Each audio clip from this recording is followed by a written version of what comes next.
आदरणीय अभिभावकगण और मेरे विद्यालय के सारे छात्रगण, कोरोना वायरस एक ऐसी महामारी के रूप में पूरे संसार को ग्रसित कर रहा है जिससे कि हमें बचना जरूरी है। आप जानते हैं कोरोना वायरस संसार के लगभग 40 लाख लोगों को ग्रसित कर चुका है। हमारे भारत के भी लगभग 16,000 लोग इससे ग्रसित हैं और तो और लगभग 3 लाख लोग 2,70,000 लोग संसार के मौत की नींद सो चुके हैं। भारत के भी लगभग 1,600 लोग मौत के आगोश में जा चुके हैं। आपको इससे बचना है, हमको इससे बचना है और अपने देश के लोगों को इससे बचाना है। बचाने के लिए उपाय क्या करने हैं कि सबसे पहले कि हम लोग सोशल डिस्टेंसिंग का पालन करें, मुंह पे मास्क लगाएं और वैसे व्यक्ति जिनको खांसी जुकाम की बीमारी हो उनके पास हम न जाएं। अपरिचित और आगंतुक लोगों से हम लोग अलग रहें। चेहरे और मुंह को, नाक को ढक कर रखें।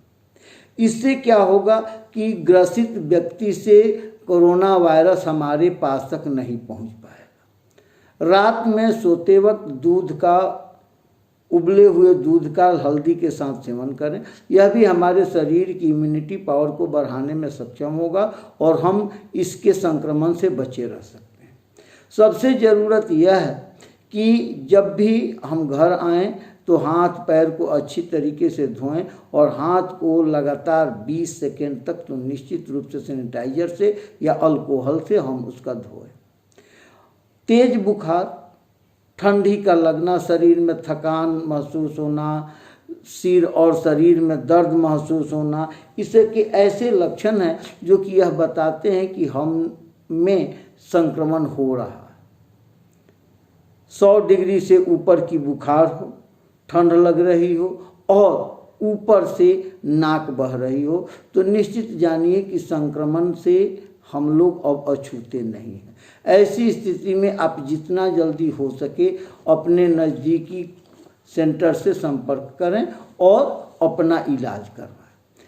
इसमें सबसे ज़्यादा आक्रांत हमारे छोटे बच्चे और बुजुर्ग लोग होते हैं जिनकी उम्र 65 साल से ज़्यादा हो चुकी है।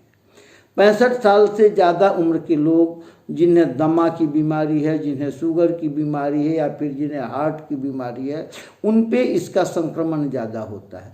ऐसी स्थिति में इन लोगों को घर से निकलने पर सख्त पाबंदी होनी चाहिए और इनको घर में ही सुरक्षित रूप से रखा जाए। सरकार के द्वारा निर्देशित आरोग्य सेतु ऐप का प्रयोग किया जाए जिससे कि पता चल सके कि आपके पास कितने ऐसे रोगी हैं जो कि इस कोरोना वायरस 19 से संक्रमित हैं। दूसरी बात मैं जो कहने आया हूँ वह यह है कि हमारी पढ़ाई ऑनलाइन जारी है। आप सारे छात्र पेरेंट अलार्म का जो ऐप है उसको डाउनलोड करके पढ़ाई कर रहे हैं। आपको जहाँ कहीं भी किसी प्रकार की कोई परेशानी होती है निश्चित रूप से उसका रिक्वेस्ट, उसका कंप्लेन हमारे ऐप पर करें और उसके निदान के लिए हमारे सारे शिक्षकगण तत्पर। 9 क्लास के बच्चों से, स्पेशली जो इस साल 9 क्लास में जा रहे हैं, उनके लिए एक खुशखबरी यह है कि CBSE बोर्ड ने 6 सब्जेक्ट और 7 सब्जेक्ट के रूप में 2 एक्स्ट्रा सब्जेक्ट चुनने की, हमें चयन करने की उपलब्धि हासिल कराई है। चयन करने का हमें अवसर मिला है और इस प्रकार से हम लोग 5 मूल सब्जेक्ट के साथ में 2 और सब्जेक्ट चुनेंगे। एक सब्जेक्ट होगा छठा सब्जेक्ट। छठा सब्जेक्ट में क्या होगा, स्किल से संबंधित विषय होगी जिसमें हमने 2 विषय को अपने विद्यालय के लिए चुन के रखा हुआ है। वह है इंफॉर्मेशन टेक्नोलॉजी और दूसरा है इंट्रोडक्शन ऑफ फाइनेंशियल मैनेजमेंट। इन दोनों सब्जेक्ट में से किसी एक विषय को आप 6 सब्जेक्ट के रूप में रखेंगे और यह 6 सब्जेक्ट हमारे लिए इतना लाभकारी है कि कोई भी व्यक्ति मेन सब्जेक्ट के साइंस, मैथ या सोशल साइंस में फेल होता है और इस स्किल सब्जेक्ट में पास होता है तो इस स्किल सब्जेक्ट का सब्जेक्ट उसके फेल वाले सब्जेक्ट के मार्क्स से रिप्लेस कर दिया जाएगा। 7वें पेपर के रूप में CBSE ने 3rd लैंग्वेज को चुनने की आज़ादी दी है। 3rd लैंग्वेज क्या है कि फर्स्ट लैंग्वेज और सेकेंड लैंग्वेज के अलावा आप फर्स्ट लैंग्वेज के रूप में इंग्लिश चुनते हैं और सेकंड लैंग्वेज के रूप में या तो हिंदी या फिर कुछ बच्चे संस्कृत और कुछ बच्चे उर्दू रखते हैं। तो उन बच्चों के लिए जो 2 विषय फर्स्ट लैंग्वेज और सेकंड लैंग्वेज का चुनाव कर चुके हैं, वे तीसरे लैंग्वेज के रूप में उस 2 सब्जेक्ट के अलावा एक और पेपर रखेंगे।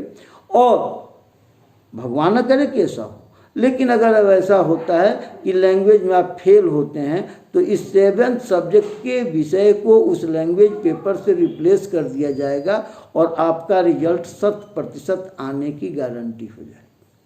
तो निश्चित रूप से आप मेहनत करें, हम अपना प्रयास कर रहे हैं और आने वाले वर्षों में आपका रिजल्ट 100% और 100 अंकों के साथ 100% अंकों के साथ हो। इसी शुभकामना के साथ आपका धन्यवाद।